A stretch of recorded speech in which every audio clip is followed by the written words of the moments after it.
Welcome to the Bartender Rant Podcast. I am your host, Steve Haley, and I have a very special episode for you this week. We are at the McCooch Mansion in Pittsburg, Kansas. That's Pittsburg without a G. H. Also known as the Thunder Dungeon. Did I say without a G? Yeah. It's without an H, people. I was never a strong speller.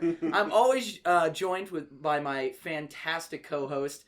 He's been a little bit of an asshole today. You can tell by him correcting my spelling right off the bat. Michael Windsor. How you doing? I'm feeling good, The Mike. people need to know. You can't have you disrespecting my talent. I understand. That's fair. That's fair. You know, we pride ourselves on making zero mistakes on this podcast. Exactly. I don't think we've made one yet. So today's show is going to be no different. I'm really excited. We are joined not only by one of your fantastic friends and on location here in Pittsburg, Kansas, but we also have another whiskey cocktail, which always makes me happy. So I'm really excited, guys. We're going to be interviewing Meg McCoy today. She is an incredible musician, service industry veteran, so she's going to tell us a little bit about her bartending experience, and she's going to be making for us a horse feathers cocktail, which is a local kind of Kansas whiskey and ginger beer type of mashup here. But Mike, as we do every week, what's new? What's going on, brother? Well, first of all, I have to say that Meg is also an incredible artist. Okay. Very talented in many different spectrums there. But, well, we're in Kansas. Steve and I drove 19 hours because, you know... We're not in Baltimore anymore. Not in Baltimore any longer. It was a hell of a drive. It's been an Arctic blast. That's correct. We drove back to Kansas, and it's been record lows. Steve let the water freeze on the cabin. We set him up in one of the I'm not sure that's exactly how it happened. I'm gonna feign ignorance on that one. You gotta run the faucets. It was my fault. I'm just gonna be honest. It was my fault. It's the coldest temperatures in 100 years. Your dad told me. Minus 22 it hit the other day. Probably why you can feel a little bit of a shiver in my voice. It's either that or because I haven't had a drink yet today and I'm a little hungover. But we're gonna get right into it. Happy to be here in Kansas. Let's just fucking barrel right ahead. No reason to waste any time. All right, guys. I want to introduce you to Meg McCoy, our wonderful bartender who's going to be joining us tonight. Meg, how are you? I'm doing great. Fantastic. Happy to have you. Thank you for doing this. I know, as you know, you and I both being longtime friends of Mike Windsor, you know, it wears on you over the years. And to be honest with you, when I heard that you were willing to do this, I was a little bit surprised. I figured that, you know, you don't want to have to do this guy any extra favors. I consulted a lot of people on whether I should do this or not, whether it'd be healthy for me, you know. I'm trying to reduce my Windsor exposure. It's a talking point with my therapist almost weekly. So I wasn't gonna say therapist, but yeah, I've been talking to my therapist about this, and you know what? It's time to face my shit. I'm kidding. I'm really pleased to be here with both you guys. I'm glad you're back, Michael. It's been a long time since I've seen you, so it's good to be back. Good to have you back home. Mike, I want to tell you, this little narrative that you just laid down, you know, facing your demons and your problems and maybe being a little more self-aware, it's just something to take to heart. You know, we'll talk about it later. We don't need to get into it right now. Don't worry. I'm very open. I'll tell you everything. All right, well, Meg, let's jump right into it. I want to hear what we're making today. Tell us about this little cocktail. Today, it's called a horse feather. So everyone's probably familiar with the Moscow Mule. It's Kansas's version of it. So I think that this originated in Kansas City. Some people say Lawrence, Kansas, which I love to party in both of those towns. And I love this drink. Also, it's very, very, very easy to make. We're going to say Kansas City because this is a West Virginia podcast and we don't screw around with KU. Sorry, Lawrence. If there's Lawrence listeners out there, the rivalry is fierce. I hope you know I respect you, but I can't be giving any credit to Lawrence, Kansas today. Respect to that. You know, you are in my home, but it's fine. Meg, that is the last fighting we will do on this. Can you describe to the audience what's happening now? Meg has what can only be described as a very large and rainbow-colored, like, Ginsu knife that keeps getting closer and closer to my neck almost by the second as I'm talking bad things about KU. So.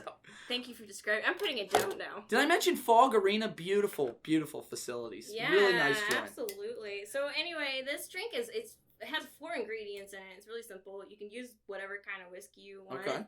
What are we using tonight? We're doing Jameson, right? Usually, you know what? I really think a rye whiskey goes best with this kind of stuff. But, you know, it's been a long day at work, so I'm drinking my favorite whiskey, Jameson. Okay. Irish whiskey. It's really simple. You want me to just make it? Yeah, we're just going to have you make it. What are some of the other parts first? Because I know this is maybe a little bit of a local kind of style cocktail. Ingredient list. Any kind of whiskey you'd like.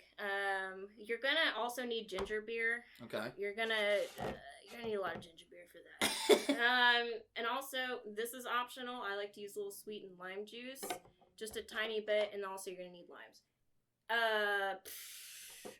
Also, grab you some aromatic bitters.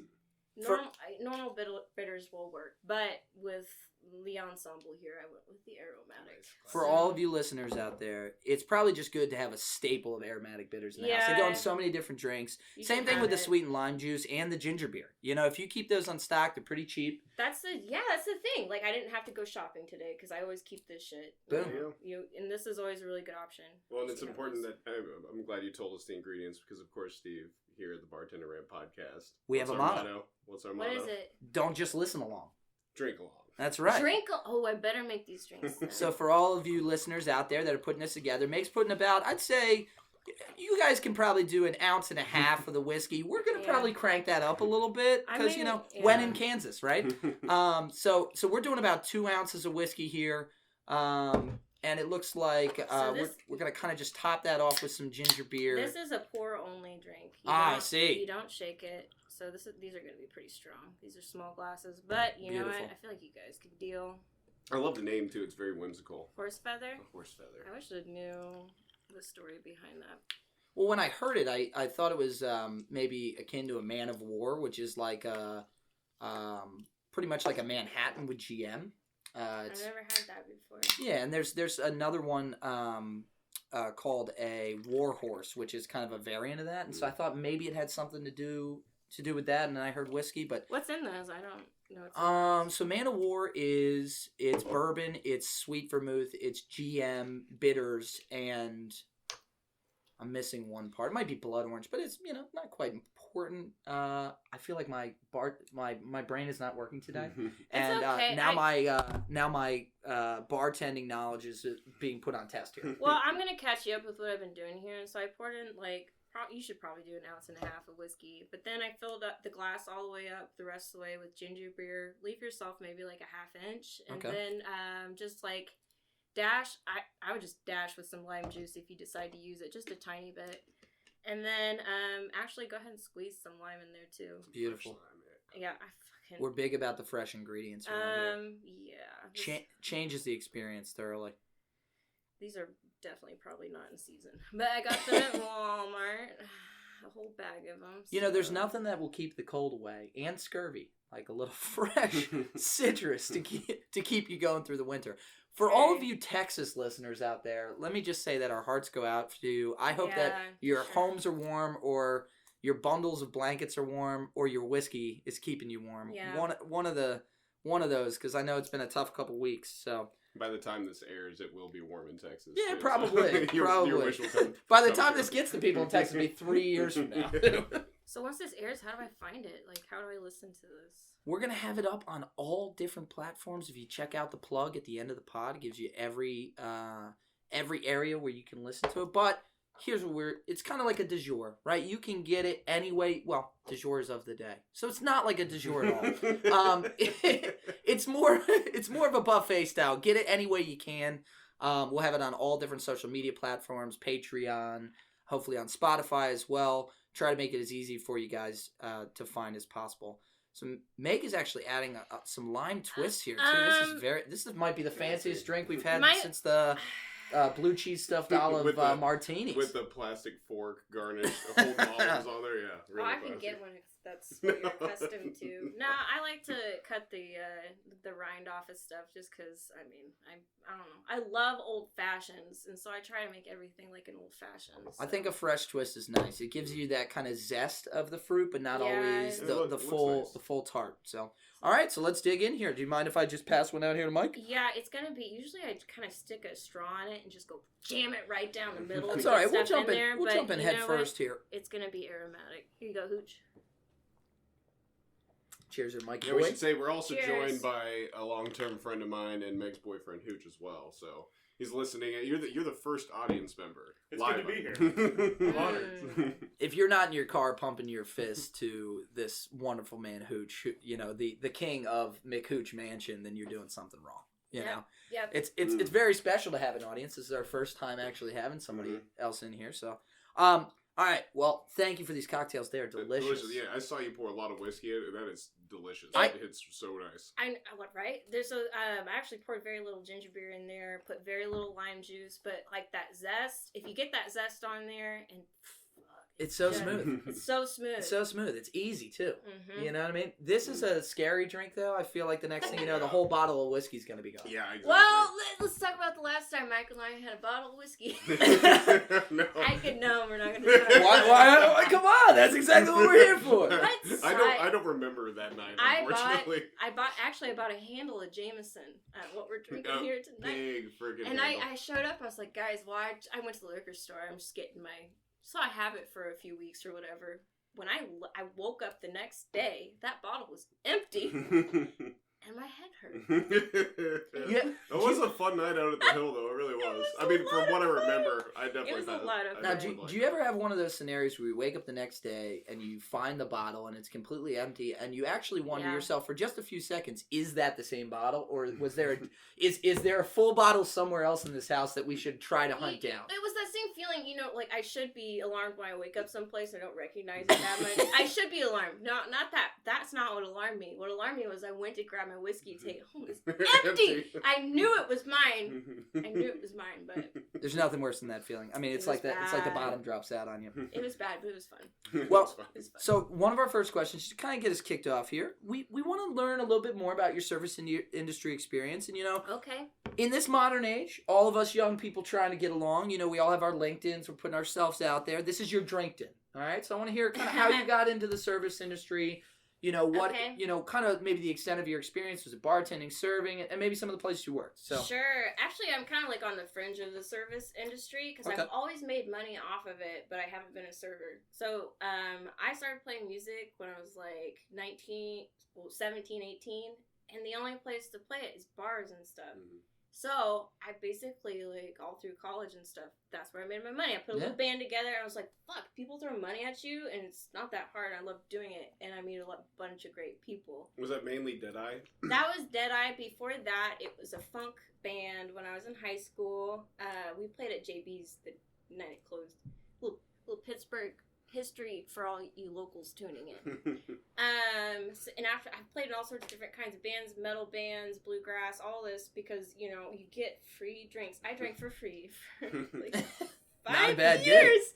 I never paid for any. I tried to pay all the time, but he wouldn't let me.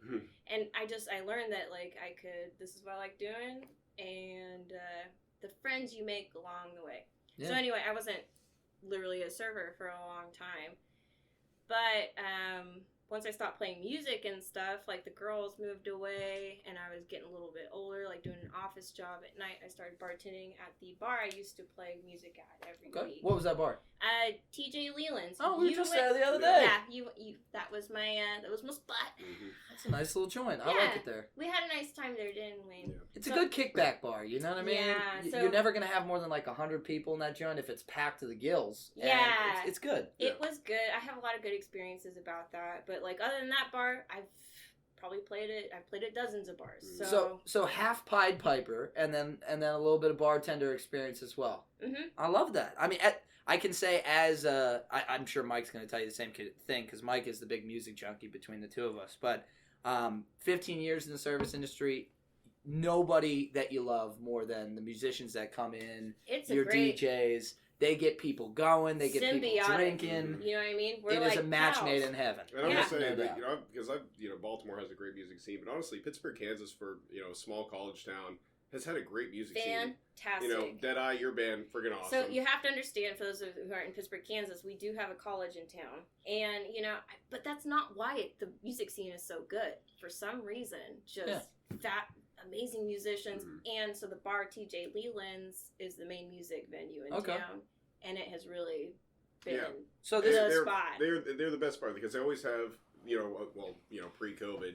They always had live music. They'd have comedians come in. You guys did open mic nights. Yep, I hosted the open mic nights too.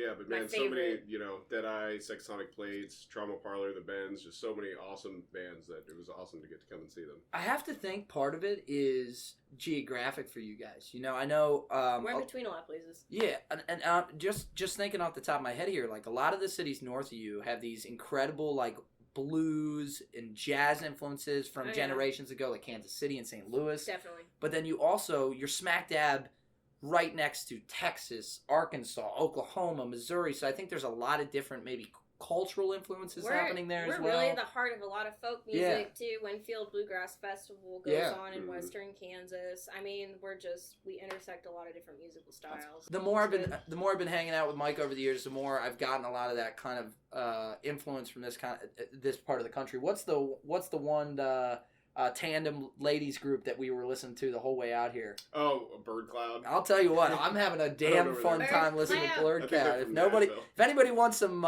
nasty little strings, tune you up some Bird Cloud, because they're doing something right. So nice. Well, that's cool. I like that. It's a little bit different experience. Some of the people we've interviewed, we had my little brother on. And he's somebody that came up very classic way, washing dishes, bussing tables, serving, bartending, right? And my sister is a server for 10 years. Right. I left that out. It's in the family. So, and we all come into it different ways. For me, I started as a cook. I didn't do anything but cook for the first 5 years, and then I realized, hey, front of the house is more fun. They're making more money. That's how I always looked at it. I think it's cool that you kind of got those bar relationships through music, and then it blossomed into more of like, actually doing the serving. Do you think that playing the music in the bars helped you at all as a bartender? Like managing people? 1,000%. Yeah. 1,000%. Because I feel like the main job we had when we played music was to kind of like run the night, run the set fun, the atmosphere. Run the fun, read the room. If shit's getting a little rough, chill it down. Make sure the servers are getting tipped and all that. So, and make sure we're getting tipped too. It's the same skill set. I mean, and honestly, making drinks is a lot easier than memorizing a bunch of songs. I'm not gonna, you know what I mean? No doubt. We get up there, we play songs we wrote. I didn't fucking remember them, but when I'm bartending, no one makes anything of like, well, I'm gonna look up your shot on my phone. I don't know what the fuck that is. Yeah. But when you're like, people are like, Freebird, it has there's pros and cons on each side, but yes, I think it helps. I haven't played out like you have, but I have occasionally, and I will tell you this: you get drunk playing music, things go south quick. You get drunk bartending, somehow you make more money and do less work. I don't know how that actually works. You're but probably just giving away drinks. I am. I just don't care anymore. I'm smiling. I'm running around. I'm shooting finger guns at people. God, it's such a difficult balance when you're playing music. I mean, it's different for everybody. But we had anyway, it's not fun to get into that. But like some of the nights afterward were just like, oh, buddy. No doubt. Well, before we go too far down the rabbit hole into some brownout blackout stories, let's jump right into the top 10. This is the gauntlet. This room is getting smaller. I can't see where that ceiling ends. Little trials and trails of treasures. Mike, do you want to kick it off? Oh, yeah, sure. So these are the 10 questions we ask every bartender. Obviously, we may have left some out, but we went over a list about 50, and this is what we thought was, would read pretty well with everybody. So first thing, pet peeves or misconceptions. So things that bug you about being in the service industry, or maybe misconceptions that people might have about it. Okay, shift changes. Big thing for me. And it's not like it bugs me like, oh, you're not going to give you the money you owe me. It's more like when I take over and I'm just like, all right, y'all, it's me now. She's leaving. Do you have your card over? I don't know. That would hurt my heart the most. But I don't really have like a bunch of pet peeves, Well, no, this is a good one. So that's it. No, we got to hammer down on this because we haven't heard this one yet, right? Okay. So I've had this problem so many places, but it goes one of two ways, right? If I'm the morning person and I got a bunch of people drinking, their tabs are big, I want to get them closed out and I want to get my tips, right? Now, I think you need to be assertive as a bartender and go up to those people and say, hey, I am leaving. Yeah. Would you like to close out with me or transfer over? 9 times out of 10, they're going to be decent to you, especially if they're regular, and they're going to close out with you. Mm-hmm. The problem becomes when you have these bartenders that just want to keep milking those tabs and try to squeeze them for another 20 and 30 minutes and go into the nighttime shift, right? And then you know, it fucks everything up. You mean people staying past their shift? Right. And I worked at a bunch of bars where that was a huge problem. You know, Ocean Pride in Towson is very known for its regular crowd that comes in at like 2 or 3 o'clock, and they'll drink till about 5. So you work the morning shift. You should know at around 4:30 you need to start closing everybody. So I'd start going around with the tab in hand, say, hey, do you want to close out with me? Yeah, I would do that, but people say, no. Yeah. And sometimes that happens. But I would be the one coming in. It's not like I'm losing money or anything. I always work the night shift, for FYI. Right. Generally, that was my thing, too. But let me ask you this. Let's say you come in to work your night shift, and the morning people are stretching them out. So for the first 45 minutes of your shift, you're making drinks for people you're not going to see a dime on. You're getting food for people you're not going to see a dime on. They're not. That server earlier is not tipping you out. That one has always been tough for me, and it's a weird medium. Yeah. You have to look at your teammate and be like, "Hey, fuck you." And you also have to look at your regular and be like, "Hey, fuck you." That's where I've been lucky because all the people I worked with, we became so close. Right. Small bar, man. If you have a good team. I was lucky. I had a really great team. I would just tell them to go fuck themselves, and then I would have the money. So I don't know. We had a good relationship. Yeah. So for you, do you think the bigger issue is on the customer side then? Understanding like, hey, it's time for shift turnover. If we're like talking about it in a way, if you're going to a bar and you're a person who's concerned about like how your actions affect people, yeah, like someone new comes in, just know like not everyone's gonna say, hey, I'm leaving, you should tip out so I can get the money off of you after serving you for a couple hours or whatever. I think like a lot of people won't do that. Maybe like it's a Midwest thing or a little passive aggressive. But yeah, if you know anything, if someone leaves and they're telling you bye, I don't know, throw them some money. You're definitely a lot more direct though. Than I'm most people. very direct. I'm a communicator. Yeah. Look, I like that. As a bar patron, I just don't want my time wasted. You know what I mean? For sure. If I ever hear the word shift change, it's just like it's a trigger in my head. Give me my check. You know, that's how I think about it. What do you think? That's maybe a lesser known thing I've noticed. That's a good one. Yeah, no, I think it's just important because a lot of people that have never worked in the service industry just don't understand. As far as they're there to get served, and that's as far as it goes. You know? That's my money. I'm making $2 exactly. Something, so I think it's good to servers, bartenders. You just have to be you can be polite but still be direct. I like that you give them the option. Like, would you like to transfer over? I would be more assertive and be like, hey, my shift's ending. Can we go ahead and get you guys closed out, and then I can get you set up on a new tab with this next bartender. So I also do a bit of a cost benefit analysis, and maybe you guys can tell me if you've ever done this. It's a big check total thing for me. So let's say I'm working that morning shift and I'm getting off at 5. You came in at 4:45. You have a $10 check with 2 Coors Lights on it. I don't care if you close out. I'm not trying to squeeze you. I'm going to make maybe after tip out and split with my other bartender, maybe I'm going to make 50 cents or $1 on that. To me, that's not worth it. But if I have an $80, $100 check and I've been serving you beers for 4 hours, it's a very different kind of story. Yeah. Now, I'm not going to pressure anybody, but I think that that's also about a good bartender builds relationships with regulars. Mm-hmm. I think all we're really talking about here is these non-service industry listeners saying, hey, maybe I just need to be a little bit more conscious. If I come in between the hours of 4 and 6 o'clock, I got to expect that I'm going breakfast to dinner. Like, there's going to be a shift change there. To me, it always, like, the shift change always made me think, though, not so much of somebody else taking over your table, but just you're trying to fucking leave after a long day and the table is wanting to extend their time. Oh, yeah. And you at that point, you're right. You don't want to, give it to another server because, you're there for the money, so. The other huge problem with this is part of the owners of the bars. Have you ever noticed that so many bars will put their happy hour specials on each side of a shift change? And that is a ready-made disaster. You are just trying to fuck your staff over at that point, because then people are like, oh, I'm not going to close it. I got my happy hour prices. I'm planning to be here through this time. Nice for the customer, man. I love those extended happy hours. I mean, we're all about that.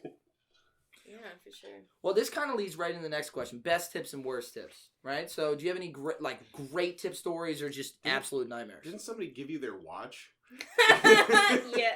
Well, I have some. Go on. It's gonna be hard to choose. Okay, probably my best tip ever. So I mean, you have to understand this is like a small bar.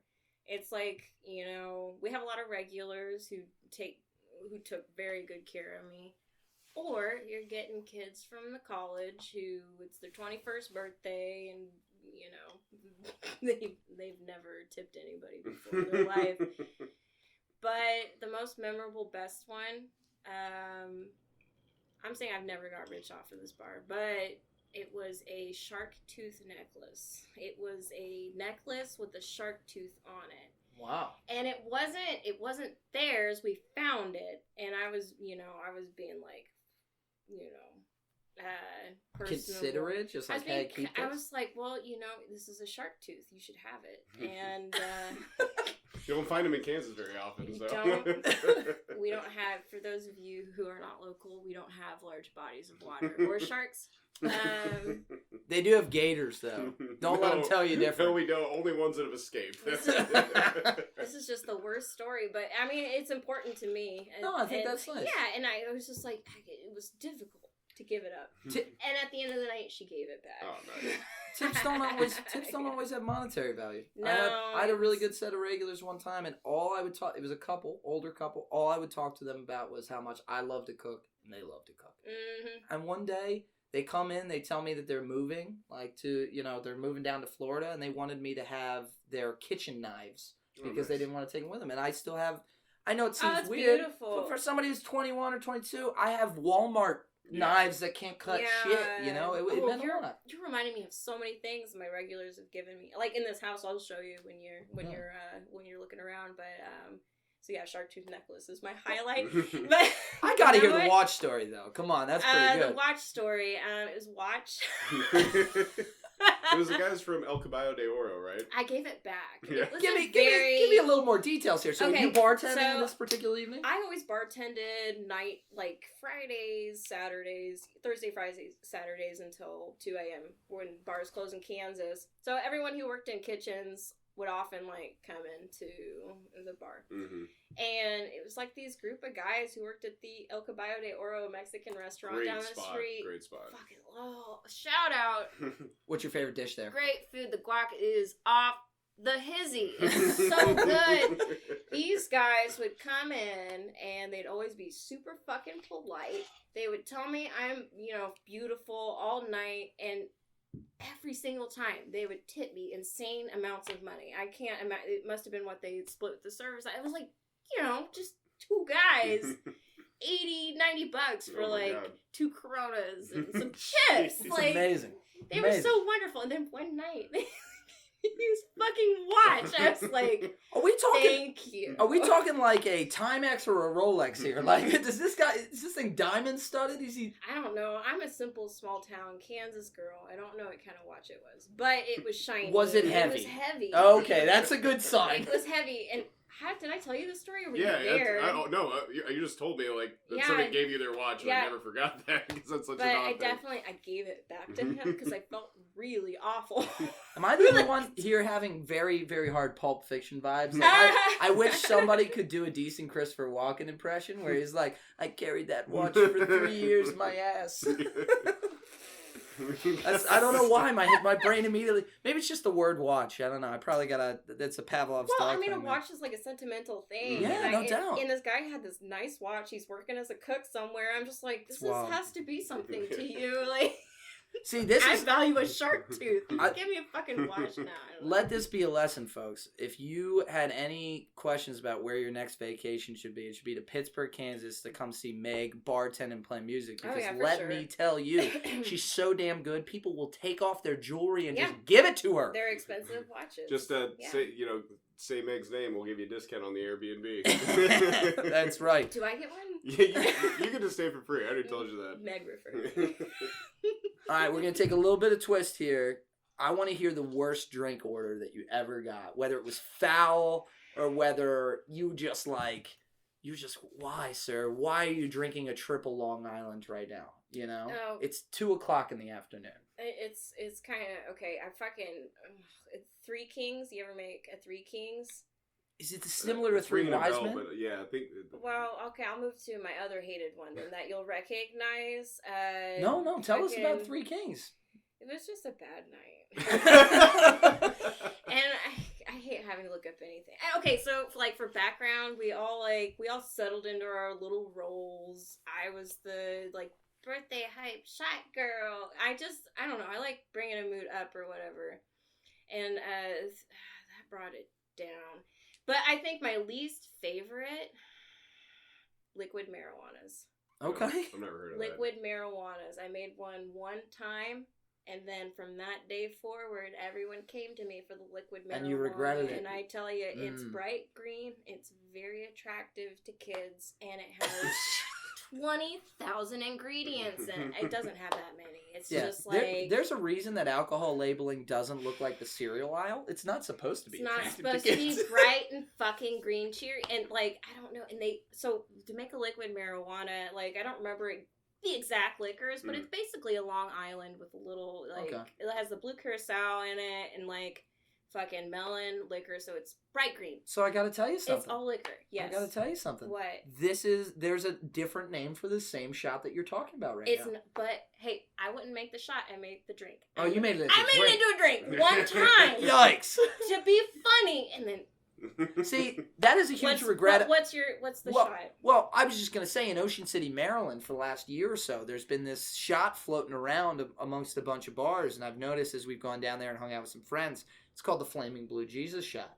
And what it is exactly what you're describing. It's a Long Island. It's all like the part Malibu, all the rums. So it's all the parts of the Long Island. So it's all your clear liquors, right? Yeah. It's blue carousel. And then what's special about this one is they put a little bit of 151 rum in it so they can light it on fire. So it sounds very similar. Let me just say, that would have made it better. I would never want to put that in my body. It's so bad for you. And so anyway, these kids would order it, and I can't. And then so I tried to figure out how to water it fucking down. Like I was like putting all this pineapple juice in it that had. I don't know, and so they would just get drunk and pukey every time.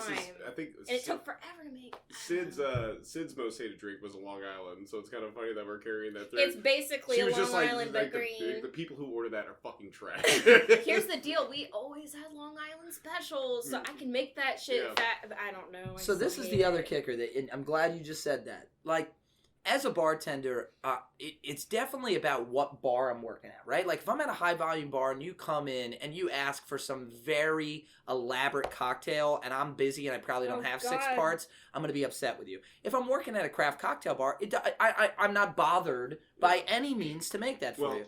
But every now and then, and I think you're probably describing this in this story, you'll make a drink for somebody. It'll be a specialty drink. You'll go all of this trouble, and then all of a sudden, you made the classic mistake a bunch of bartenders do. You made a crazy drink too good, and now everybody wants it. And now you got to make all that shit over and over and over and over again, and you fucked yourself. If I see that shade of green again, I'm gonna vomit. What if it's just like a psycho thing? You start to hear the sirens from the birds come in, and you just you lose it, and you just break a bottle, and you start shooting all the 21-year-olds at like. I could see it. I see green.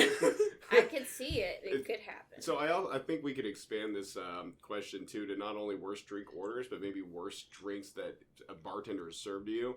Because just since we're home, I'll tell this. When I came back from Kansas after living in Baltimore for 3 years, I went to the 505, which is it's a college bar, mainly beer, not a lot of cocktails, and I made the mistake of ordering a dirty gin martini. Whoa, and I know this is my fault. I admit that, and she didn't know how to make it, so I explained to her exactly what it was. She gets a pint glass, fills it with ice, puts a shot of gin in there, and then fills the rest with olive juice. And I'm just like, I'll take a beer, please. So that was my fault. She had that much olive juice on hand. And I was like, That's actually the biggest surprise in the story. What the fuck, dude? I'll just take a beer. So that was my fault. So anyway. So that's good. I think we should add that. That's I like that. Ridiculous story. I love that. I've had some bad ones over the years. There's I was just telling you on our road trip out here from Baltimore back to Pittsburgh how I had a bar back who once was serving somebody because we were just so swamped. He runs over to me and he's like, "Steve, I can't find Chardonnay on the beer list." And this kid's about to just pour this person one of the German beers we have. And I'm just look, please, just go throw yourself in front of traffic. Chardonnay. You almost got a snort on that one. No. Almost. Folks, the snort board boards are actually coming out. We're going to make that an actual item. It's a board that you can count along with us. We're going to send out packets of BRP shiny little stars, like when you were back in 2nd and 3rd grade. Oh, good. And you can count Mike's snorts as we go. Every 5 snorts gets you 10% off at the merch store. Every 10 snorts gets you a free drink package. And every 100 snorts, I don't know. We haven't gotten to that yet. We're gonna make some. What's your merchandise? We're gonna make. We don't have anything right at this. Let's make some right don't now. Tell people that. We're gonna make some now. We'll shake that out. We actually have. This can's empty. This is merchandise. There it is. This is a real can from the actual recording. Autograph it. Really stab it with the knife. There you go. All right, Meg is actually gonna stab this Gosling's ginger beer can with her Jinsu knife. I could write my name in that. You know what? If you do that, I'll be a little impressed. I will say this. We do have some great merch ideas. They're floating out in the ether. What are your ideas? So, Team Ranch, Team Blue Cheese. Okay. Okay. You know? I really want to do bars of soap that say always wash your hands on them. I think that would be a really nice one. So we have a few other ones we toyed around with, but we're getting to it. I'm looking forward to receiving that in the mail. Yeah, you'll get a package for sure. Okay. And well, speaking of these terrible drinks, this is a good transition to our 4th question, which is ultimate mistakes, fuck ups, whether it's yours or your coworkers. So just tell us about time. You know, Mike and I have told these horror stories about dropping trays. Yeah. You know, but I mean, it could be anything. Any crazy fuck ups or. God, yeah, I've actually never made a mistake. I actually believed her until you started laughing. Probably interesting. This is a good one to think about. So it's not specifically like bartending related, but in a bar. Like I said, most of the time I've spent in bars has been playing music. Okay, so we were playing, it was a Wednesday night, we were just playing, and we were like an all-female bluegrass group, so we would play stuff like, little dancey stuff, and like people would like bring in their girlfriends or whatever. It was a nice little, you know, it wasn't like crazy or whatever. I was trying out my audience engagement. Testing out some new methods? Yeah, like, typically, I would just, like, go around with a tip jar and just be like, I don't have milk for my cereal. And they would give me money. I was, like... It's a great line. I was, like, 20, so it was cute at that time. But I was, like, trying to, like, I don't know. I watched some stand-up comedians who would, like, pick people out and just, like, comment or whatever. And this girl was with a guy earlier in the night, and they were having a nice time. Like, we were playing, like, little slow dancey songs. They slow danced for one, so I assumed they were together. Mm-hmm. Cool, right? And this is why you don't drink too much. And, like, the night's getting on, and she's, like, by herself for a while, and I don't know, my drunk brain's like, he's at the bar getting her drinks or whatever. Like, I just didn't notice, like, he had left at some point. And I was, like, calling her out. Hold on. Sorry. Oh, yeah. It's my mom. Should I answer? Oh, you should answer. Tell her you're on the pod. Hello? I made it home okay. Did you? Yeah? Folks, I'm thanks doing for bearing fine. with us here. We're having I'm doing fine. Did you? Meg McCoy's mother. Did you really save exciting. the world yet? Well, I'm getting closer, yes. So, Hey, do you want to say hi to the podcast I'm on right now? I have got... no. Alrighty. I'll see you... You'll steal my soul. No, I think you'd be really good at it, but I respect that. I'll see you at 9:15. Okay, bye-bye. Bye. Love you. She never says I love you back. It's okay. Everyone at home, don't feel bad for me. I gotta say, that was wonderful. I love how many firsts we're having tonight. It's a good sign. It really is. No, it's a good sign. It's the first pod in Kansas. Mm-hmm. It's the first pod, I'm just going to take an assumption, the first pod ever done at the McCooch Mansion. Is that right? Yes. We've done some live streams before. Okay. Never a podcast. Okay, so that's really exciting. Podcast. First time a phone has gone off on the pod. First live guest. First live guest, Hooch. Thank you, sir. I'm honored. You know, first mom on the pod, which is really exciting. I mean, this is some good stuff. Groundbreaking. Here. I'll put that on silent. But anyway, I'll continue with my story. So, like, he's gone for a while, and so right now, this girl's by herself. I was like, I've been watching comedians on television who like kind of like rib on people. Like, it's playful, you build a relationship or whatever. But I'd had a lot of whiskey at that point, and so I was just like, hey, lady. You don't need no man. where's he at? You know, what? Come, you know, the girls are all here. You're fine. Let's hang out. And she's like, I think she starts to kind of cry. Okay, so we found out from the bartender You taunted later, a woman who was just broken up with. Let's just call it what it is. He left. He walked out on her. He was gone. She was there being upset about all of this that had transpired. I'm up on the stage fucking like, hey!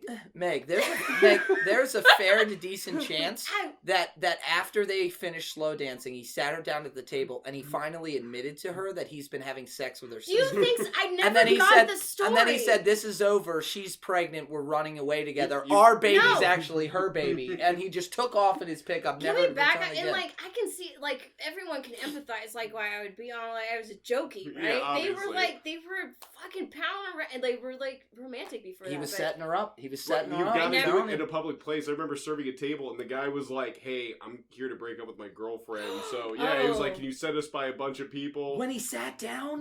Like, when we were seating them, he was explaining. Did he get there before her? No, but, like, he just let her kind of get in there, you know, and then, like, talk to the server. What do you mean, get in there? They walked in the door together? Yeah, but, like, you don't And then he kind of herded her like cattle toward the seating area, and then was like, sir, hold on. At least he fucking warned you. I thought everything was fine. It was fine. No, she was upset. She got up. She left. Did she?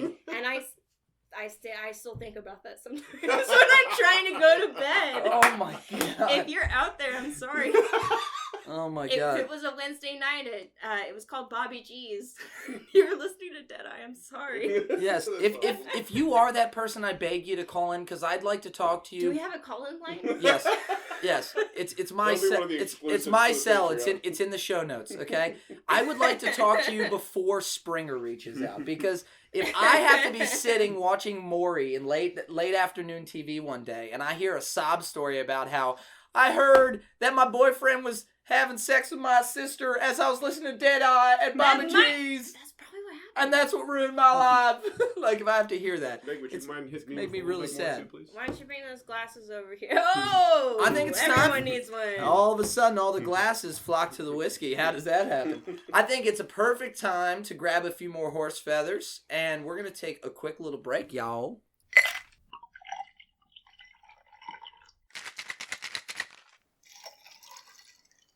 All right, we are back. Let's hop right back into it. It is question number 5, health code violations. One of my all-time favorites.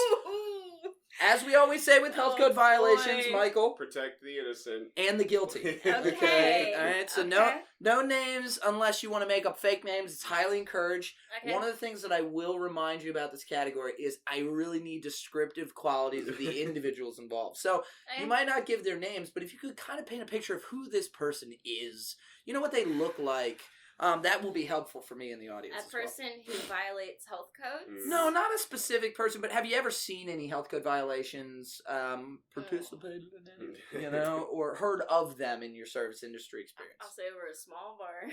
Yeah, exactly. I mean, take your fucking pick. Okay, it's hard to choose one. Right, and I see maybe the best way to prompt this is it doesn't necessarily be personal. You can talk about it a little bit more as like a macro idea. Health code violations that really skeeve you out or just stuff you've been witness to. This was the grossest. Okay. So that's good. we do this thing. I'm sorry to tell you this, Michael. You should have heard the one I told, so you're fine. Okay. We've already shared like names of bars or whatever, but this is a different bar that I worked at, a different one. And we had these buckets that we would put. You'd order 5 beers, and it was a bucket of beers or whatever. I'd take all the caps off, put ice in it. You got your bucket of beers. Well, it was a really busy night. There was a metal show playing, and what that means is that there's a lot of beer going around. We ran out of buckets. I went to the table. I grabbed a bucket and threw the bottles in the trash, and then I look up at the bar, and this kid is looking really green. And he's like, I think maybe I served him too many liquid marijuana. He was young. He was looking sick. He was looking the color of a liquid marijuana. If I've learned anything, it's to act fast in these situations. So I put the bucket right under him. God. He yacked into that thing good. It was nasty. and people kept ordering buckets of beers. Oh Lord, that's metal. That's what I was gonna say. It's pretty fucking appropriate for a metal show. That's fucking metal, bro. And I hate that you said that and I didn't. I love saying that shit. I'm sorry. I Fucking metal. didn't know You gotta be what quicker. the fuck to do. There wasn't time. I rinsed it, and I put beers in it. I'm sure the stomach acid killed anything dangerous, you know. Yeah. I will say this, like, speaking of, like, the recycling method, I don't know if restaurant patrons know how much bars and restaurants recycle things. You know, I think it was maybe a pod or two back that Michael and I were talking about a diner we used to work at, where their policy was that any crackers, ketchup, mustard, mayonnaise packets, sugar packets, anything that was still on the table that was in its wrapper was salvageable. And we had this special little, like, trough that we would bring to the edge of the table. And once we'd clear it, we'd wipe all of these, like, these sealed items into this trough, and we'd take it in the back and it would go in a big bin. At the end of your shift, you had to sort all of those items and then clean them off with a rag and spray. From the trough. Such The trough. levels. And then they went back onto the table. I always, for years, what I wanted to do was draw, like, a little star on a cracker packet and see how long it made it through. Yeah, see how, or like my number and be like, track this dollar. Oh, God. That kind of the thing. customers would love that. Yeah. That's a pretty good one. Yeah. That's a pretty good one. It's a gross one, I mean. You know, you're actually you're also the first one to take ownership, which I think says something about you. You're a person that's she had to do what she had to do. That's I right. had to do. I'm not going to throw any people under the bus unless I'm the one going down. It's not like there weren't any beers in the bus. Do you remember the band who was playing by chance? Oh, it was probably Sacrifice or something. I don't know. I think we can all agree it's probably their fault. A little bit. They deserve at least some of the blame. With a name like that, I assume that they want some of the blame. Okay, so my part, my villainy is not even a fraction of the villainous shit that happens at middle shows. So maybe a question will touch on that. No doubt. All right. This is a good transition. I mean, you just told us about a guy who threw up at the bar and you caught his throw up. Yeah. Tell us about some other ratchet and crazy customers. Oh, God. It was the same guy. Honestly, I swear to you, it was the same guy. And it was also probably a metal show. Throw up boy. His throw up boy. Wait. Let me see if I understand what you're saying. This is a different night, but same guy. This is a different night. Yikes. I cannot remember if this happened before or after. Probably after. So, okay, metal shows, like, we're used to broken glass or whatever. Fuck it. Like, people get, they break glass. This one in particular, he yacked. You remember this. You're laughing because you remember this. So we have a band room. People, you got to remember, first time we have an audience. That was a hooch conversation. This is a knowing hooch laugh. And so the band room's pretty small. You can fit a lot of people in there, but man, so the men's room is right in the middle of the action. And he, bless his heart, he goes in the men's room, he yaks everywhere, all of the toilet, the floor. But he comes out, he apparently runs out and panics and keeps vomiting all the way out into the band room, and our soundboard is right next to the bathroom. His vomit went under the soundboard, all up, and everyone is in, like, there's, I don't know, like 30, 40 people in this room. Like, and then I just watched this exodus of people go out the front door. It wasn't good. This guy's quite a showman. I love how he's in the bathroom. He's like, something's not right. I'm already throwing up here. I better run and just cast my throw up askew across the bar. I don't know why. He was trying to say help, but vomit kept coming out instead. It was, if I had to, like, square footage, it was just like, like 10 feet. Just everywhere, under everything, and he left. He ran. I was going around asking First people, smart thing the guy's done all night. Puking down the street as he goes. I go around, I go up to people, and I was like, give me a description. She's on the hunt. Give me a description. And well, he was are green, like a liquid marijuana color, kind of. Yeah. So I get his description, and he comes in later, and I demand an apology because it took me like 20-30 minutes of cleaning up puke while people clear. So there's a show going on. I'm glad you got to this point, because this is one of the great things about this pod. As you're telling the story and you get to the part with the soundboard, my immediate thought is there anything harder to clean in real time than a live fucking soundboard? No, people with knobs and fucking digits and swirly things and levers and all kinds of little just gadgets on it, and there's throw up all over it. Boys, I'll tell you, it was awkward. I was out there with the mop, just like staring people down, like, come on back now, there's gonna be music. I would rather suck cum out of my computer keyboard after not getting any for a long time and going on a long porno. I'd rather do that. I don't want to clean somebody else's throw up out of a fucking soundboard. That just sounds like a nightmare. Yeah. Are you one of the people that when you like see people vomiting, you start gagging? No, because I'm a veteran. I know you throw up sometimes. I understand this. I would say I'm a veteran too. Doesn't matter. I immediately start going. Nope. I dealt with it, but it was hard getting the vibe going again after that. I feel like this next one is going to involve a metal show, but maybe I'm wrong. All my stories are going to be metal shows. Or just her feeling of what she wanted to do to this guy. So the next question is about fights, arrests, or fires.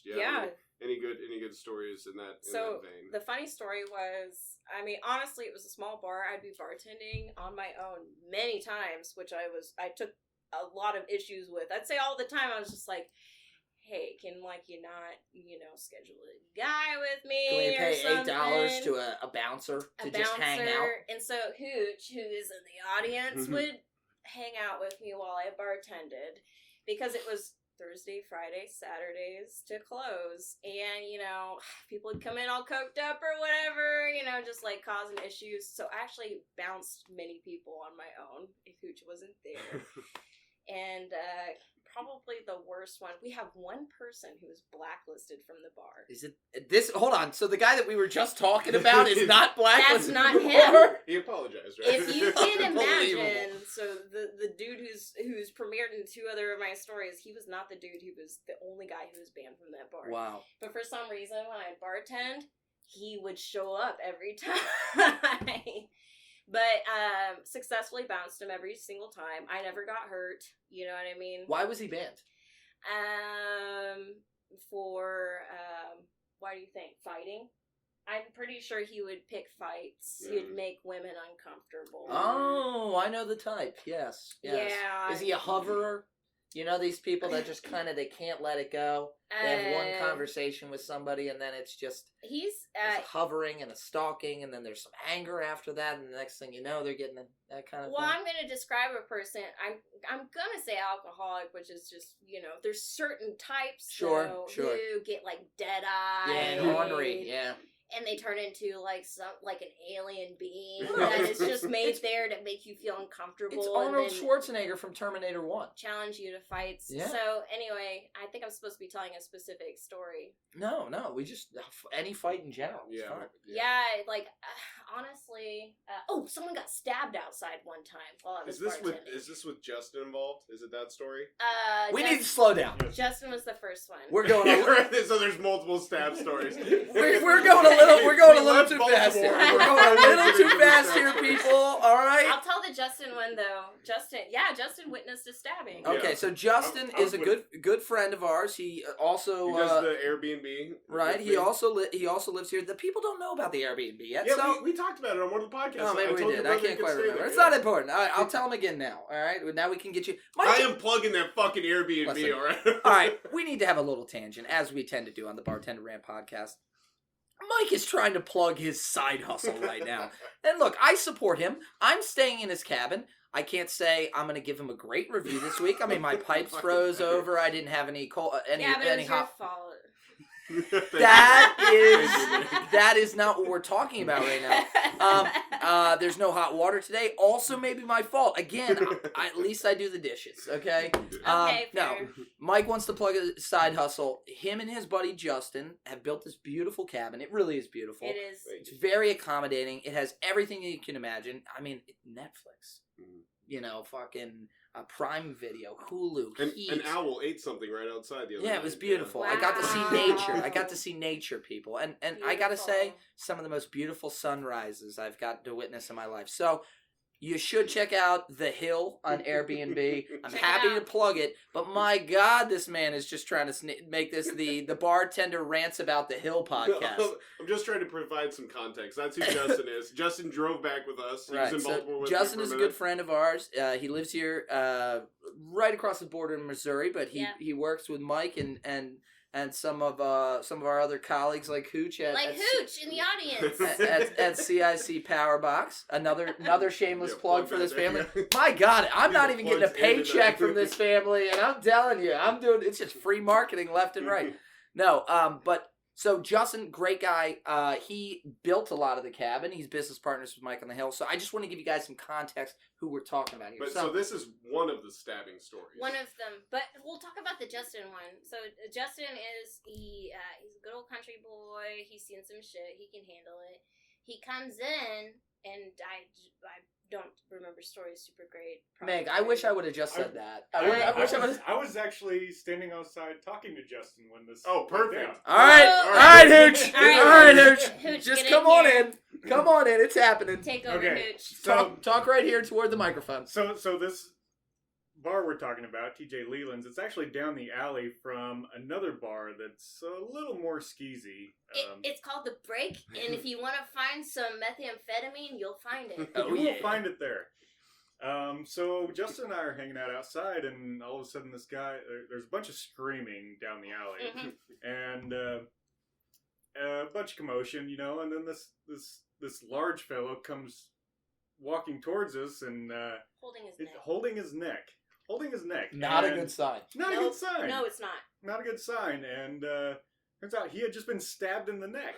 Yeah. And if he wasn't a large fellow, it would have been bad. It would have been real bad. How large are we talking here? Because Justin's a pretty big boy. He was, 300 pounds. Oh. 350. 350.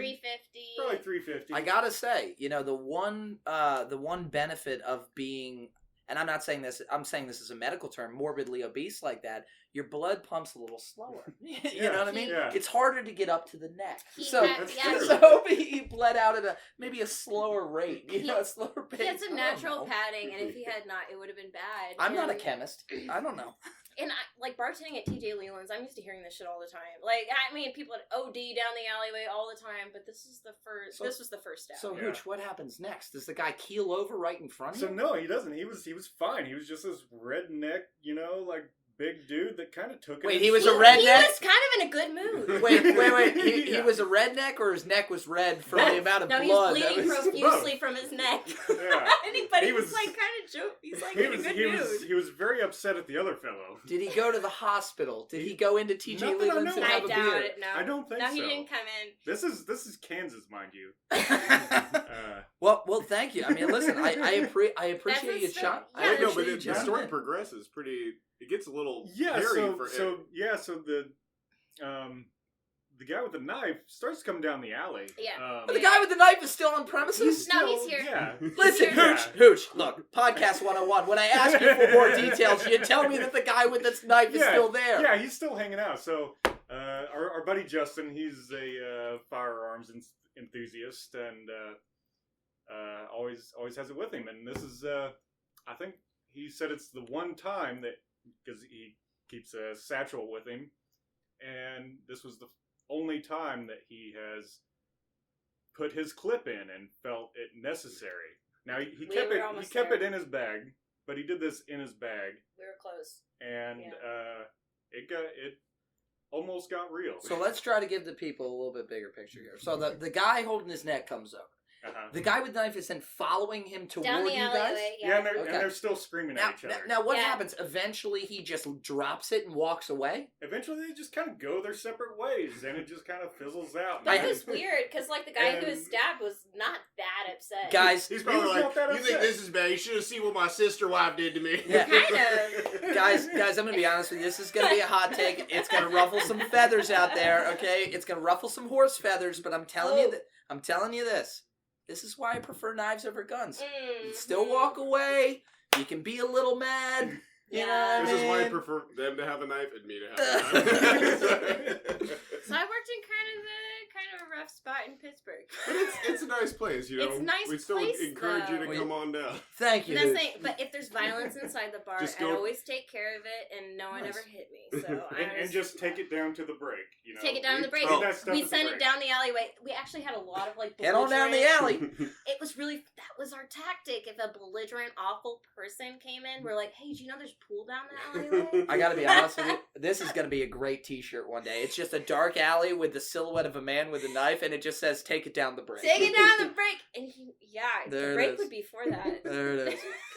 All right, well, listen, let's flip gears. Okay. All right, instead of fighting, let's talk about a little fucking. Any great sex stories from the bar? Sex stories. Okay, so it didn't involve me, but I think it was great for them. So it was actually, there was this guy who would come in and he would play like covers or whatever. We had a lot of dudes like that, and you know, it was fun. Sure. I like that kind of stuff. I'm all about the music.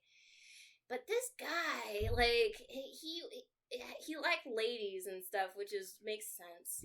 But one time, against him or anything. I would always I'd get on Facebook, Instagram, and say, "Hey, he's here, bloody blue," and you know, and this one girl really liked him or whatever, and he took a break for a while, and I put the music on. I was just waiting. He went to the bathroom, and she disappeared too. And it had been you know, you get 20, 30 minutes before I start getting guys, you know, people are wanting to hear a little bit more. Cannot find him. Cannot find her. And our men's room does not have a lock on it. It also doesn't have the toilet, there's no stall. Okay. So it's just a toilet sitting next to a urinal. I can attest to this. I took a really awkward shit. It's supposed to be awkward. It's supposed to be you can't lock this room. You can't take a 20-minute shit or whatever. Someone strategic awkwardness. Someone you know, goes into the men's room to go piss. This kid is getting a blowy on the toilet. Oh, a plumpkin! Yes! A plumpkin. Yeah. Wow. He's standing right next to the door, and she's going to town. What a wonderful lady. Our first plumpkin. Yeah. Wow. I don't know if he was shitting or not, but if it was good, he was. I was just like, oh, God. Lord in heaven, man.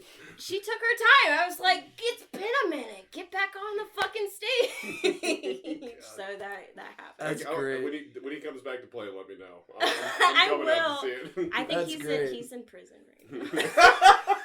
Yeah, Blumpkins are illegal in Kansas. He honestly is in prison. Anything but missionaries illegal in Kansas.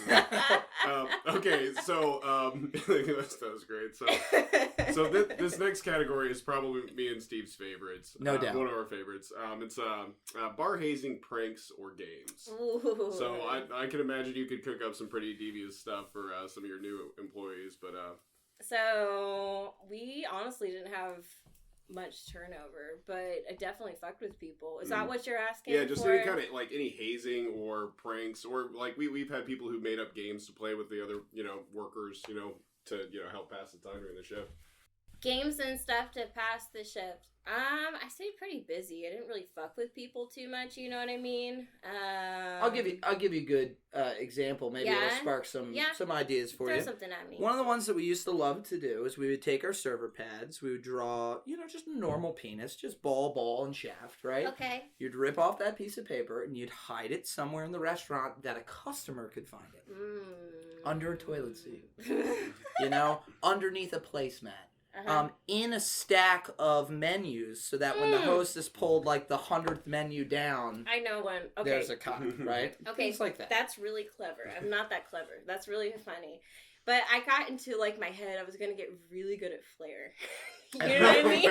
Flair bartending? Yes. I love it. And so I took a bottle and I wrapped it in duct tape to practice. I bartended with the same guy all the time. Like, we were kind of a package deal. Someone showed up dressed as both of us for Halloween. Oh, that's great. What, half and half? It was no, it was a husband and wife. Oh, I thought you said one person dressed up as both. So the wife That's dressed up as me and the husband dressed up as him. Great. It was fucking... That's hilarious. Oh god, yeah, that was a proud moment.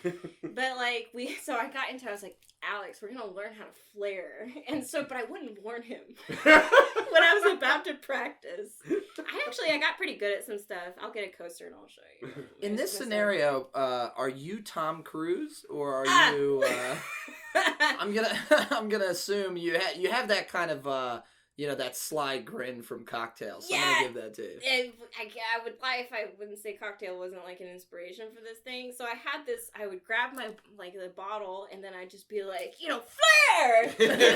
Would you actually say flare? Of course, like parkour. Absolutely. Like parkour. We got pretty good. He would catch it sometimes. But I'd do flare, and he'd be at the end of the bar not paying attention, and then Would it hit him in the side of the face? I don't know, sometimes. It was really funny though because I don't know. Yeah, that's amazing. Sometimes he would catch it. These are the things that we do to keep ourselves sane, people. Oh my god, it gets so boring sometimes. But yeah, I want you to know two things for everybody who's not a service industry employee out there. If you're at a bar and you see somebody acting foolish, doing one of these pranks or games, just know that they were probably either A, just stiffed on a tip, or they haven't had a table in 4 fucking hours and they're losing their mind. Number 2, don't get offended, okay? If they do something weird in front of you, accept the fact that they thought that they could get away with that with you. We're that so you comfortable were, with you. Yeah, that you were somehow cool enough. Put some money on it. He's definitely going to get hit in the face with that. There it is. People got, people get really into it. It's like, are they going to pull it? They're not going to pull it off. Wow. But if they do, then... I haven't told this story in years, and it's a little sad. I'll lead with the sad part, and then we'll get a little happier. The best bar back I ever worked with in my entire life is a guy named Alex Boucher. Now, unfortunately, Alex passed away a few years ago. I'm sorry Way too young. Way too young. He was an absolutely beautiful soul. So happy, bright human being. Unfortunately, somebody who didn't love himself as much as he should, unfortunately. But he was a joy to work with and one of the best employees I ever spent time with. One of his hands down favorite things to do is he would come up with jackass scenarios while we were bartending. Now, he's our bar back, so we got 2 people bartending. He's kind of filling in the gaps. He would come up with these scenarios like, oh, hey, Steve, I just got 6 regulars to all put down $10 that said that we can have this money if you slap me across the face with one of the rubber bar mats as hard as you can. And I'm like, what? So it was shit like this all the time. We worked at a seafood restaurant. He once ate one of the fish right out of the tank live. Oh my god. The man was real life. He was real life Steve-O. He really was real life jackass Johnny Knoxville shit. Well, one night we're hanging out. It's slow. I got a full bar, but the bar is all other employees of our bar. So we're in a pretty, it's pretty low key. A couple regulars are there. And we had, it's dead heat of the summer. We're working at a crab house. And so unfortunately, if you ever worked at a crab house in the summer, you're going to have fly problems. It just happens. That's how it is. Flies love the crabs. When it's hot, there are the flies. So one of the staples at our bar was an electric fly swatter. And this thing was industrial strength. It looked like a giant tennis racket that would zzz, buzz up, and you could just swat it through the air, and it would just incinerate flies the second it would touch it. So Alex raised about $150, okay, on his own time, and comes over to me and says, Steve, I just got all this money. They're gonna pay it to us if you slap me in the face with this electric fly swatter with the thing on.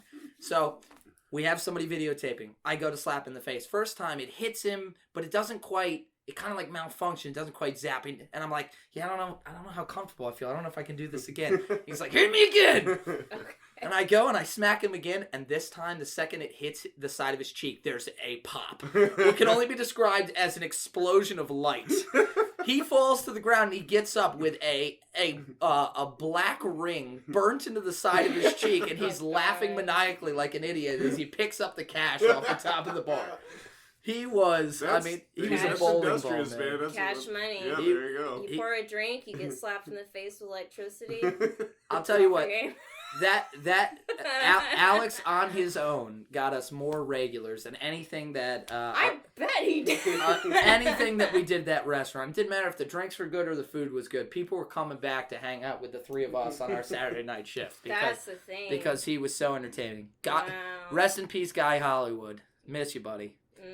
All right, this brings us to our final question of the gauntlet: firing and quitting stories. Any great stories you went out with your middle finger up? We call it. Getting 86. Oh yeah, that's the classic getting 86.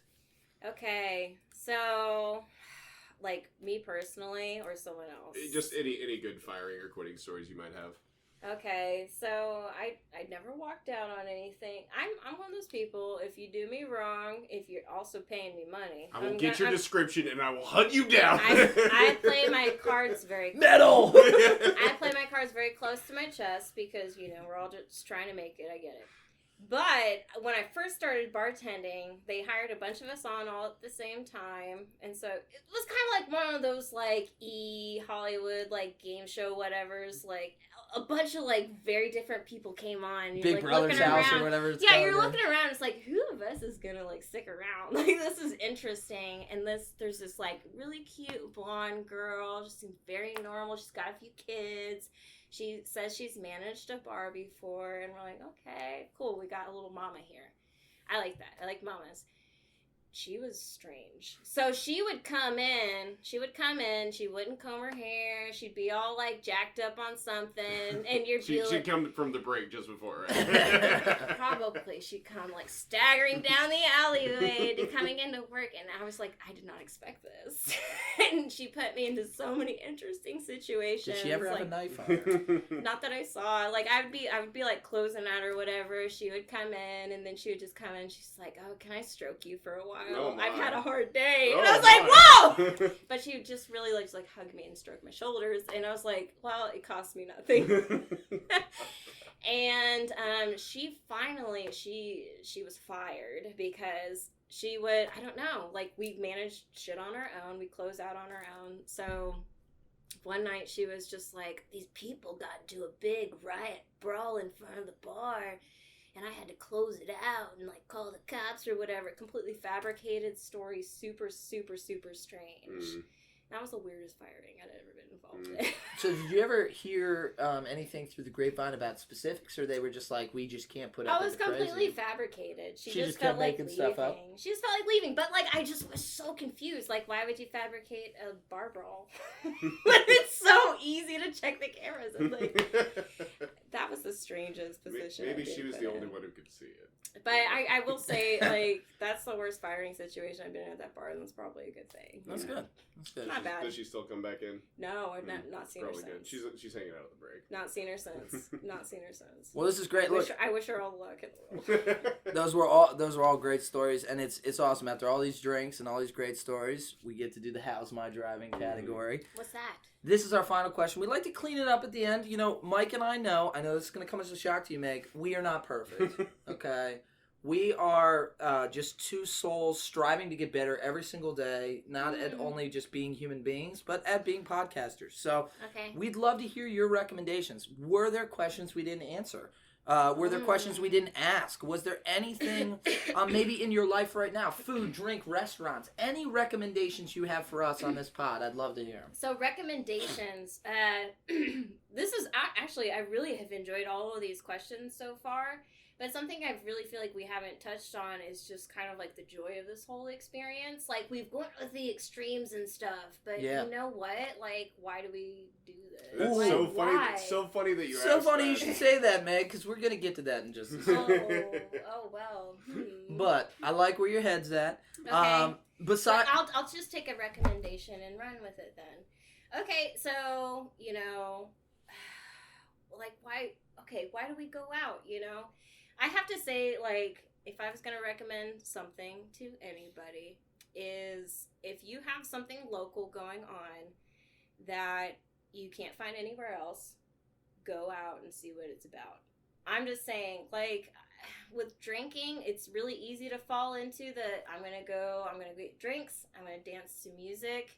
It's a really homogenous experience sometimes at clubs or whatever. Mm-hmm. Find the small little hole in the wall spot in your town and see if there's something. You never know who you're gonna meet. If you find something you really enjoy, bars are they're the third space. Yeah. You have your home, you have your work, but in like the society, where you're going to go to connect with people. And, that's why I've worked in bars for so long. I love what you're saying there, because I think too many people, especially younger people, 21s to maybe even 30, 35, they're going like quantity over quality a lot. They're like, I want to go to the biggest bar with the biggest shit going on and the most people and the longest line. And they think in their head, like, that's going to be the idyllic fun. And it can be, right? Yeah, for sure. I would do that. It's fun. You take a bachelor party trip, you're at a Vegas poolside bar. It's great when there's 2,000 people. But you don't connect in the same way than when you're sitting at some dive and there's 2 other people there and you're all just sharing a laugh or some shit talking. I always feel so high and mighty whenever I'm out in Pittsburgh and a friend drags me to another bar because TJ's always had, live music, and I just felt bad for all the kids. I'm like, you have no idea what you're missing right down the street. Absolutely. It is a mixed bag too, though, because you don't want everybody to know about it, because then it gets too fucking crowded. You're like, get the fuck out of my bar. I don't know, if you like to go out, if you like to talk to people, you'd be amazed. Just go someplace that you wouldn't normally. Give it a chance. Who knows? Mm-hmm. I don't know. The night holds a lot of possibilities. Yeah, I love that. Yeah. Well, Megan, has been an absolute blast. The cocktails have been fantastic. Thank you. Glad you enjoyed. I speak for Mike when I say the more Jameson, the better. Mm-hmm. So, wonderful decision by you. Y'all get it. Just have 2 more questions to wrap us up here. First, why do you still do this? AKA the why do you hate yourself question. Okay. It's really interesting. We joke about that, but we know, you're right. Weird. Yeah. I find so much joy in the service industry, but it's something that, I think it's a tough profession. So it's yeah. I've had a lot of people question me, why do you work a full-time job and then bartend at night also? It's just some of us are made to show up for things happening. Yeah. Yeah. You know what I mean? Some of us are there to facilitate, let's make something interesting. Yeah, well, let's make a story. And even though I've talked TJ's up so much, but you were the one who got the open mic started, right? Open mic night, that. Okay, that's a good opportunity. It's just how there's so many talented people out there, so many interesting stories. We don't get to hear them because you go to work, you take care of your shit. Yeah. I've always felt compelled to go out and just hear what people have to say. So, it sucks. You can clean up vomit and then serve it to someone in a bucket later. That's the risk you run. But it's a story. Yeah, I love it. And how are you gonna meet somebody? That's how I met somebody. Michael, you came to one of my shows before I ever met you. Mm-hmm. I signed the little CD. Yeah, I forgot the CD. Yeah, so Michael's. Did you really? Yeah. So Michael's one of my best friends now. But a few, what was it, a few years ago, 3 or 4 years ago, he was like, look at the CD you signed. You know what I mean? You guys are good. What can I say? I like your music. I don't know. Put yourself out there. Have a nice time. Yeah, I love it. I love it. I got to a point where I haven't needed to bartend in years, and I still do it just because it brings me so much fulfillment. Yeah. I have fun doing it, but it's not just about the fun. I'm blessed, I feel with a lot of great friends in my life. This room that I'm sitting in right now, I have 2 great new friends. I have a friend that I just drove across the country with. Yeah. I have these great friends in my life. I know I can find joy in other areas, but there's something about bartending where you can make a stranger's day, right? You can bring them a laugh, or you can listen to one of their stories or their problem, or you can just serve them a drink and let them feel normal for a minute. Sure. It is a different sort of engaging with people where they let down their walls. It's an unbelievable feeling sometimes. That's it, yeah. No walls, just people being people together. I like that. Hell yeah. Hell yeah. Well, listen, if you opened a bar, this is our last question, what would you call it, or what would the theme be?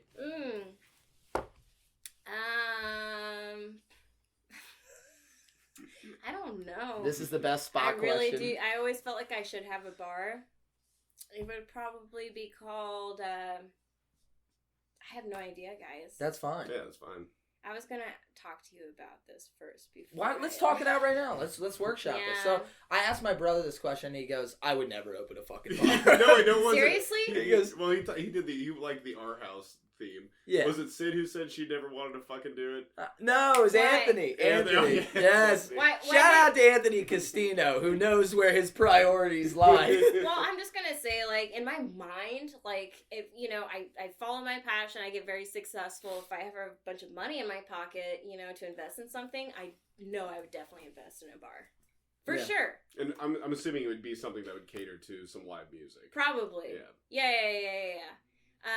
Meg McCoy's Massive Emporium of Majestic Music. And childhood, I don't know. Childhood wonderment and joy. I do think... No vomiting allowed. Yeah, no vomit bucket. I do think that there's some serious potential there. Seriously, Thank you. with the Meg McCoy's musical emporium, and saloon or something like that, where it's kind of like it could be a little hootenanny kind of thing. You know what I was thinking? I was thinking like early 1900s vaudevillian, like big tent sideshow type of style. You see me a little bit here. Big red drapes and just like, I don't know, this is what I'm thinking in my head, and it's got almost this Barnum and Bailey quality to it. Yeah, it's all the Windsor boys and very little clothing. Well, that's the freak show. Just Meg just saying flare and flinging bottles. Flare! Flare! That's another great idea. Flare bar. At any moment, you can just be hit with a bottle. Like, none of our servers are trained, but it's going to be coming. Step lively. Yeah, what's the restaurant where they'll throw bread rolls right in your face? Oh, Lambert's. We were telling Steve about that. Yeah, it's a Midwest joke. It'd be like Lambert's, but with, like, glass bottles. You order a beer, just chunk it across the fucking restaurant. You would go there for someone to be mean to you, but also you for all you sadomasochistic listeners out there into bondage and getting hit in the face with bottles, we will let you know when the grand opening is, and again, my number is on the show. McCoy's Majestic Emporium. Meg, this has been kick-ass. Yeah. Thank you so much. Thank you for the cocktails. Thanks, Hooch. Hell yeah, Hooch. All right, y'all. We'll see you later. Everybody say goodbye to Kansas. Take care. And also, I'm going to be staying in Kansas, and Steve's going to be in Baltimore. So this will be the last one for a while where we're actually together. We're going to have to do this virtually. We're doing them remote, people. So bear with us on the sound quality. Click your ruby slippers and get ready for the next session. We got some good ones coming up. Again, we're going to get Dirty Tom. We're going to hunt him down and catch him in a net if we have to. But we're going to get Dirty Tom on this pod sooner or later. Take care, y'all. Bye.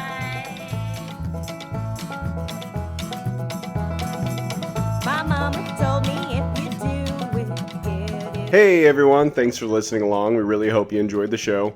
If you did, we release new episodes every Monday. A big shout out to Meg and our friends over at Deadeye, whose song This Room you heard throughout the show. Make sure to check the link in the description so you can go check them out. If you want to be one of our regulars, follow us on Facebook, Twitter, and Instagram at BRP Drink Along. You can listen along on Google Podcast, Apple Podcast, YouTube, and Spotify at the Bartender Rant Podcast. Please be sure to subscribe, rate, and review. If you want to be one of our VIP listeners, please subscribe to the Bartender Rant Podcast on Patreon. VIPs will always have a seat at the bar. You'll get access to our bonus content, have a chance to vote on new episode content, and receive a 10% discount on all of our merch. And if you want to be a big tipper, aka one of our Bozels, feel free to make a donation on PayPal under the Bartender Rant Podcast at gmail.com. Steve and I do this because we love the service industry and we want to bring you great content, but this is not our day job. With your help, we can keep the stories coming and interview local bartenders from coast to coast. And as always, don't just listen along, drink along.